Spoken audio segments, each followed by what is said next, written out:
How would you like to have a business that allows you to do the work you love doing, that gives you the freedom and flexibility to live the way you want to live, while at the same time making a real difference to the lives of your clients without running yourself into the ground on the solopreneur hamster wheel or scaling the life out of your business? Hi, Anke Herrmann here. And in this video, I'm going to give you the bird's eye overview of what I call the boutique business blueprint. And the reason I'm so passionate about it is because it's where my mess is my message. In 2004, I decided to ditch my software developer career in London, pack up, move to Spain, and let my creative side out. So I started a sewing business specializing for flamenco dance costumes. And I never had any interest in the fashion industry. So all I cared about was really understanding the person in front of me and designing a dance costume that allows them to be themselves, that brings out the best in them and allows them to move freely. Really, what I wanted was a boutique business. So I didn't want a big sweatshop with a bunch of seamstresses who get to do the work I love doing. I wanted to actually remain the maker. And the good news is that I actually built that business and I ran it for over a decade, close to 15 years. Now, the bad news is that I didn't quite figure out how to manage my limit in capacity because it was just me. And the day only has 24 hours. So there was only so much I could do. And I really didn't understand how to position myself in the market, how to package my services, how to price my services so that I wouldn't be all tired and worn out, because that's what happened. And so I had one of those rock bottom, nose in the dirt moments in 2012 that forced me to take a real good look at what I'd created, how I was doing things. And as usual, as I always say, there's a diamond underneath every shit pile. You just usually don't see it when you're right in the middle of it. But it did get me onto that path of there's got to be another way. There needs to be a way where I can make this work, where I can create the kind of boutique style business that I wanted. And I went on to learn about business model, about marketing, about copywriting. So I've been on this massive journey, which I love. And I'm here now to share with you all the things that did go right in the first round and all the stuff that I've learned since, so that you can build a business that gives you the freedom you're looking for, that allows you to spend your days doing the work you love doing, rather than managing a bunch of other people, and still make enough money so that you don't have to worry about paying the bills and you can live comfortably and with freedom and with ease. So let's call it the third way. So now let's have a look at what's involved. Now, I look at it as there's three core pieces to it. And architecture is so what are we doing here? They're the elements that are part of building a business. And we're going to have a look at what's in there in a second. But that's basically your business building strategies. It's what you need to do in order to build a boutique business, or any business really. Now, the other two pieces, the approach and the attitude, I feel aren't really talked about a lot. Yes, sometimes there's the idea of you have to work on your mindset, but still, there's a lot of hustle culture and you need to push yourself or shove yourself into strict routines. And in my experience, that's just not how it works. And the approach, well, building a business, as you might know, is not a straight line, even if a lot of proven success formula kind of programs will promise that. Now we have a better approach that really allows for the fluidity of real life. And it doesn't mean it has to take a long time or be messy or chaotic. People have told me I'm the most methodical person they've met. So you can be both wildly creative and super methodical. So let's have a closer look at the architecture piece. Now, at the very heart, the piece we always start with is the offer, because without that, everything else doesn't matter. I always say it doesn't matter how fast you run if you're running in the wrong direction. And so often issues show up on the tech front, or issues show up somewhere marketing isn't landing, message isn't landing, people don't respond. So the symptoms usually show up somewhere in the other two areas. But so often the core issue is with what you're offering. What is it that you're offering? Which problem are you solving? Who are you working with? How are you delivering what you've just promised? And in my experience, until you find what I call your genius market match, where your genius, what you love to bring and where you're really good at, uniquely qualified, where that meets a need in the market, until you have that really pinned down, everything else is going to be hard. And so that's why we spend time on that, because I find this usually takes longer to get right, and not every time somebody is willing to buy something from you means you have found your genius market match. Sometimes it's just one step on the journey. So I find rushing through this part never helps. It always slows you down in the long run. So I'd be rather spending a little bit more time peeling back the onion there to really get to the heart of it, because it literally accelerates and makes everything else easier. So the offer is really the starting point. It's also the starting point for anybody joining me in the boutique business studio. I needed to have another studio. So that's the container where I work with my clients in different ways. So whenever somebody comes in, that's the first thing we're looking at, like, hey, what is it that you're offering? And is this still the right thing? So enough about offer. We're going to dig a lot deeper into what I mean by all of that. Systems.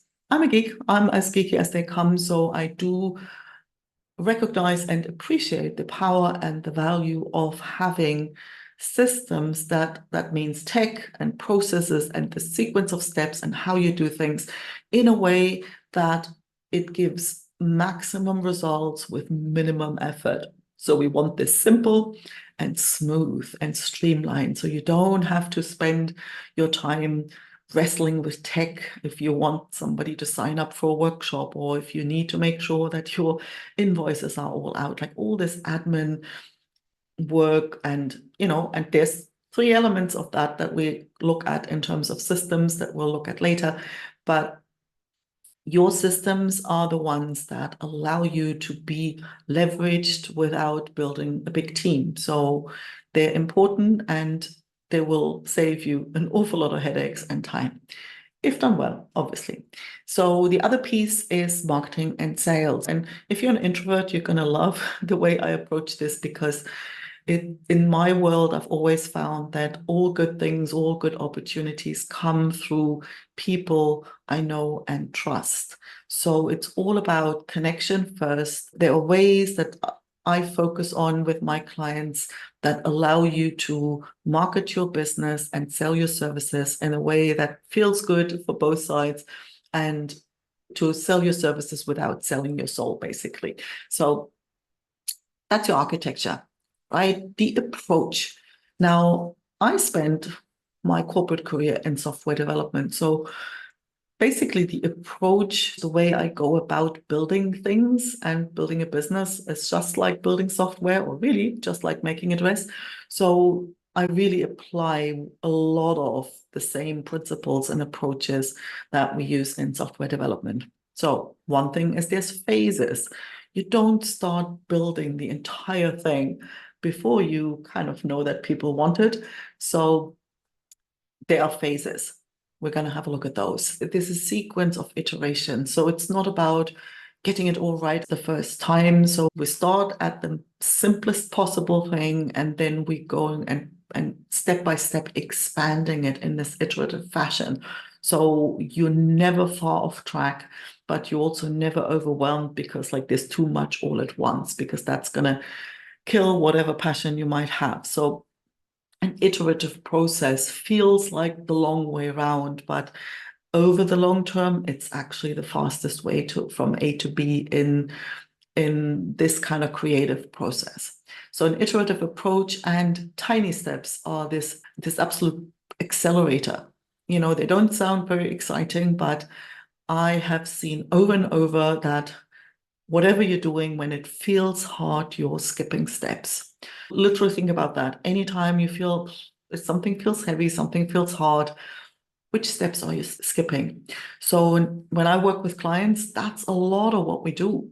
There may be a sense of overwhelm. So now the first step is like, okay, let's identify which steps we're skipping and then break it down so that you can take the very next tiny step that even your monkey mind can't complain about. So you're back into motion, and it's that peaceful progress, one tiny step at a time, maybe slow, but without stopping, that actually allows you to make massive progress in a fairly short amount of time.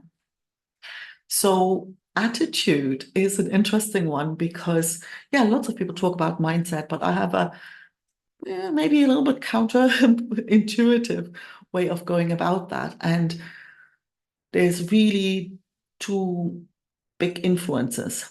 I'm a big fan of Bruce Lee, and I love the way he talks about mastery comes down to finding your way of doing it. So none of what I ever teach or whatever somebody will ever learn, I always recommend you learn from other people enough so that you can make a judgment about what to discard, what to lean into, and what you might need to add from yourself or somebody else, so that ultimately you can create your own way of doing it, because that's the only way that will really allow you to step with this grounded sense of certainty. Because if you've ever tried to do something someone else's way, you'll always look over your shoulder.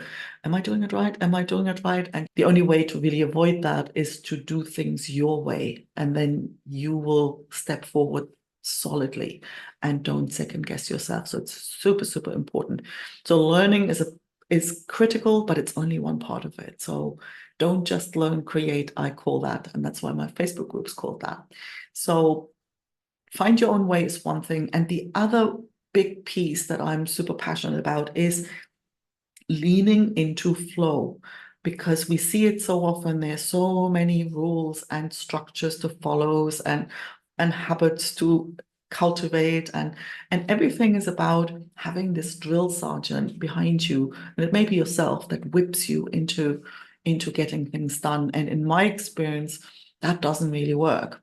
Because if you've ever experienced creative flow at its finest, when you're really absorbed and you're playing music, when you're making something, when you're writing something, when you're running, like whatever you're doing, but when you're really absorbed in the thing and you really physically sense that flow, have you noticed time just doesn't exist? You learn well because you can understand things, you take things in, you can remember things, you can problem solve, you spot opportunities, you don't second guess yourself. Wouldn't you want to spend as much as possible of your time in that space? And that's what I always encourage my clients to do. Anything that creates pressure and stress and tension and fear and worry, all of that, we're going to let go, move away from, so that we can spend all our time, if possible, or at least as much as possible, in a space of flow. Because when you're in that state, you can get so much done and you don't feel drained, and it's easier and faster than any other way you might be working. So we want to lean into flow. And if you've checked out the entrepreneurial experiment, that's what that's all about. So have some fun. That is definitely worth checking out. Because if you're looking for drill sergeant, I'm not your girl.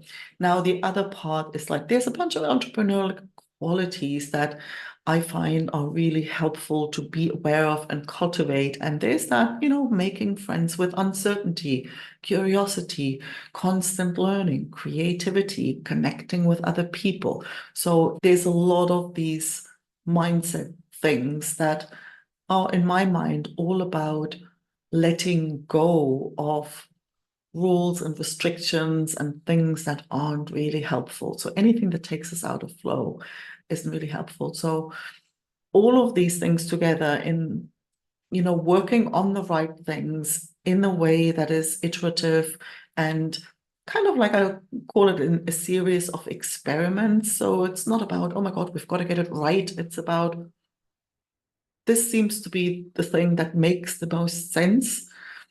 And then we'll check the result and we'll use the result, whether it's what we expected or not, to plan the next step. And then we'll take the next step and the next iteration. And before you know it, you've built more. And I've had clients say that in a month with you, we've done more than I've done with other coaches in a year. So that's quite typical because it feels kind of slower the way I talk about it. But if you get to make friends or shut up your busy monkey mind and actually lean into your creative, entrepreneurial, researcher mind, then everything's going to be easier and you're going to have that peaceful progress on the way to build your boutique business. So there you have it, the bird's eye overview of the boutique business blueprint. I'd love to hear from you. Let me know whether this makes sense, which parts of that you're most interested in or curious about. If there's anything that does make sense at all, I'd love to hear that too. And if you're curious how exactly I work with people in the boutique business studio, hit me up with a reply. Let me know what you're working on, and we can schedule a chat, or I can just simply send you some information so you can make up your mind whether you want to know more about that or not. And I shall see you in the next email. Take care for now.